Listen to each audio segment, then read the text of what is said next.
मालाडमध्ये छत्रपती शिवाजी महाराजांच्या पुतळ्यावरील झिरो टोपावर जैन समाजाचा ध्वज लावल्याच्या प्रकरणानंतर निर्माण झालेला वाद आता नव्या वळणावर आलाय।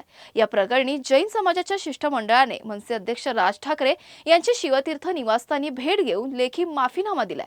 मात्र यावेळी राज ठाकरे यांनी मुंबईतील काही भागांमध्ये जैन धर्मगुरूंच्या स्वागतासाठी रस्त्यावर पांढरे पट्टे मारण्याच्या प्रकरणावरही तीव्र नाराजी व्यक्त करत जैन समाजाला खडेबोल सुनावलं।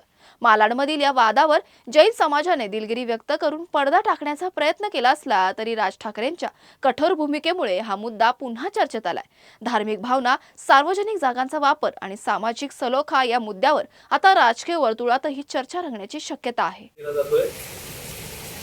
तुमची लोक भडकतील ती एवढी भडकतील बरं का, आमची लोक भडकतील तर केवढी भडकतील। तुमच्याकडे तुमच्या काय तुमच्या सोसायटीमध्ये कोणी येणार असतील तुमचे, तुम्ही गारबेट टाका, येऊन जे रेटी काढून टाका। तुम्ही सरसकट पांढरे पट्टे मारणार, काय सांगायचं तुम्हाला पांढरे पट्टे मारून?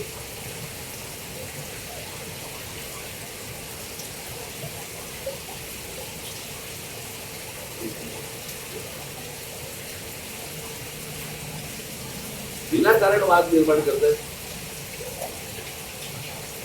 इतकी वर्ष आम्ही इथे राहतो, इथे इतकी गुजराती लोक राहायचे, पूर्वीपासून राहायचे, तरी भांडणारा वाद नाही, काही नाही, काही नाही, काही नाही। ते आताच कसं सुरू झालं गेल्या 10-12 वर्षात?